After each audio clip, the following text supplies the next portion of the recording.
Kasus dugaan penipuan berkedok edukasi kripto yang menyeret nama influencer Timothy Ronald dan rekannya Kalimas Sada rupanya belum berakhir.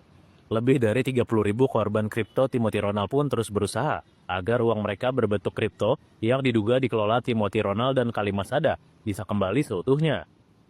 Karena proses hukum yang lambat dan tanpa kejelasan, puluhan yang mewakili 30 ribuan korban kripto Timothy Ronald dan Kalimas Sada turun ke jalan dan menggelar aksi demonstrasi di depan gedung DPR RI Kamis 5 Maret 2026. Jajang, selaku kuasa hukum korban kripto Timothy Ronald dan Kalimas Sada menyampaikan lebih dari 30 orang mengalami kerugian mencapai ratusan miliar rupiah. Tidak hanya berteriak dan membuat aduan, Jajang menyatakan pihaknya memohon kepada Komisi 3 DPR RI ikut melakukan pengawasan atas kasus ini.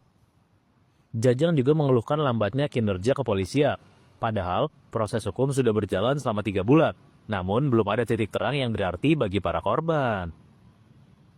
Hari ini kami melakukan aksi yang ketiga kali, agenda ketiga di DPR RI.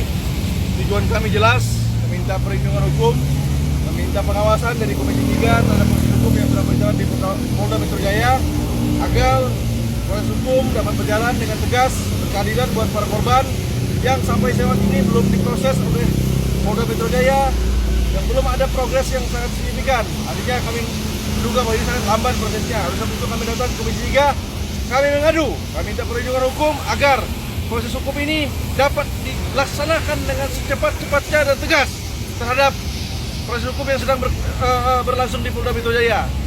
Sudah berapa lama bang prosesnya berjalan?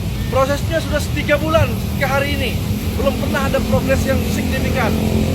Langkah-langkah ketika dianggap lambat itu langkah-langkah yang sudah diambil dan akan diambil apa tuh bang?